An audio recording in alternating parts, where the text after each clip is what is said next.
And it's going to happen again and again. Has to happen.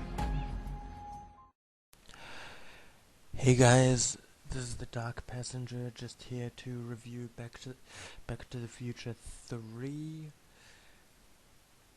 In this one, Marty basically, this came out in 1990, and in this one, Marty basically finds out that, he's back with the Doc Brown from 1955, and him and Doc Brown from 1955 basically find out that the Doc of 1985, who's now in 1885, is gonna get shot by Buford Tannen, which is Biff's great grandfather.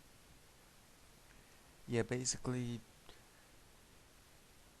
they just figured out that he was gonna get killed because him and the Doc of 1955 saw it on a tombstone, I think, or was it? Yeah. So that's how they figured that out. So basically, after that, Marty goes back to 1885 to save him. To get him and bring him back to 1985. Even though Doc had told him not to come back for him, not to come back to see him. Not to see him, to just leave it alone and go back to 1985 and just destroy the time machine. But no, instead he did go back to 1885 to get Doc and bring him back. And also for Doc, there's a love interest in this movie. Back in the Old West, in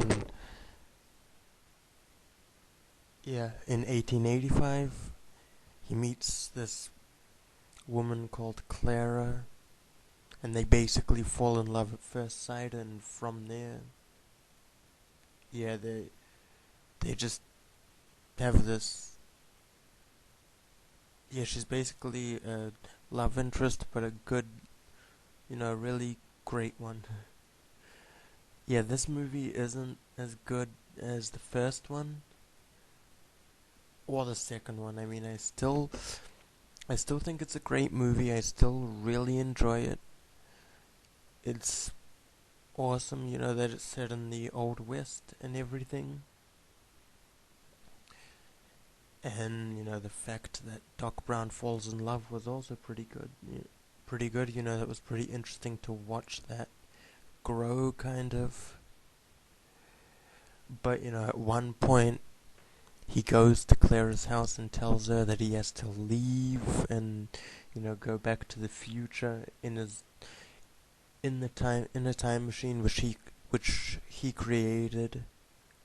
She doesn't believe him. She thought it was just a way to try to take advantage of her, and basically he thought he ended up losing her.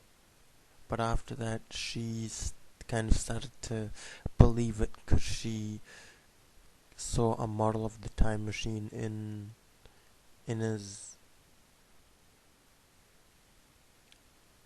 kind of, the place where he's living, or his shop, or whatever. She saw that and started to believe it, and she went after him, pretty much. And then they finally, got together again, which was awesome, I think. Yeah, and also how they met was, he saved her from going over in a wagon, going down a ravine, falling down a ravine in a wagon, pretty much, because some snake spooked her horses. That's pretty much how they met, but then they realized the reason that ravine is called Clayton Ravine in 1985 is because she fell down it, and he prevented that, so he kind of changed events, and it ended up being named something else. Ended up being named Eastwood Ravine, actually, because that's what Marty called himself in 1885. Clint Eastwood. That was pretty funny, I thought.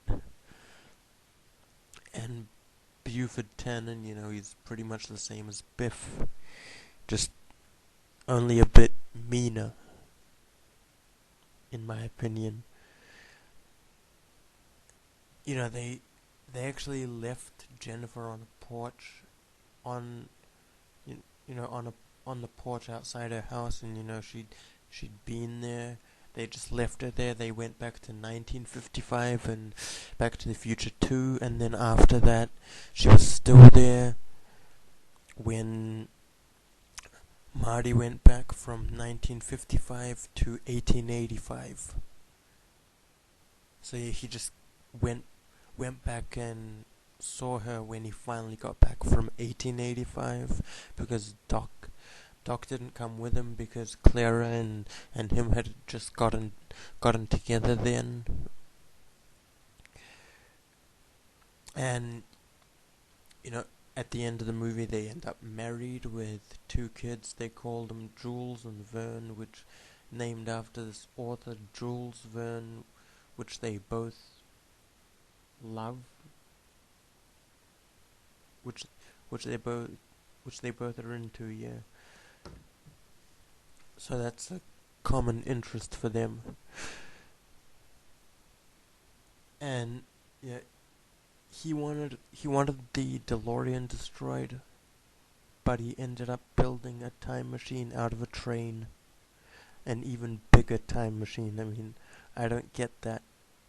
Why would he want that one destroyed if he was gonna build a bigger one anyway? Marty could have just kept it. So yeah, that's pretty much all I gotta say on Back to the Future 3. Thanks for listening. Subscribe. Stay tuned for more reviews. Peace.